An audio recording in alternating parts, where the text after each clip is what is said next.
विधानसभा निवडणुकीच्या मतदान प्रक्रियेला सकाळी सुरुवात झालेली आहे आणि सकाळपासूनच नागरिकांनी मतदानाच्या केंद्राबाहेर गर्दी करायला सुरुवात केलेली आहे।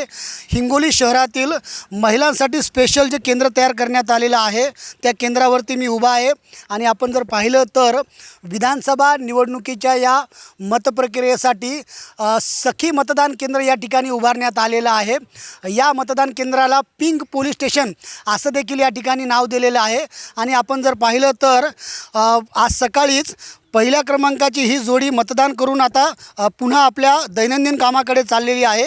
आपल्यासोबत काही महिला मतदार आहेत, सकाळीच मतदानाचा हक्क बजावलेला आहे। हे सखी मतदान केंद्र कसं आहे आणि मतदान करताना काय काय या ठिकाणी सोयीसुविधा करण्यात आलेल्या आहेत महिलांसाठी। नमस्कार। प्रशासनानं संपूर्ण इथं पिंक मतदान केंद्र म्हणून उभारलेलं आहे आणि इथं सर्व महिलाच आहेत आणि महिलाच सगळं इथलचं हे कारभार पाहत आहेत।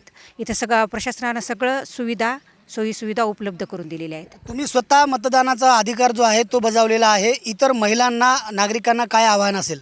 सर्वांनी येऊन मतदान करावे हेच आव्हान आहे। आपल्यासोबत काही पुरुष मतदार आहेत।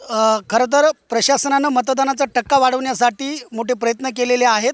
तुम्ही मतदानाचा हक्क बजावला आहे, कशा पद्धतीनं प्रशासनानं नियोजन करण्यात केलेलं आहे आणि पुढे नागरिकांना काय आव्हान असेल? लोकशाहीचा सर्वात मोठा उत्सव म्हणजे मतदान प्रक्रिया आमच्यासारख्या सामान्य नागरिकाला भेटलेला हा खूप मोठा अधिकार आणि तो प्रत्येकाने अधिकार आपला हे जतवायलाच पाहिजे आणि मतदान करायलाच पाहिजे। प्रशासनानं खूप जय्यत तयारी केलेली आहे, प्रशासनानं जागरूकतासुद्धा खूप केलेली आहे मतदारामध्ये।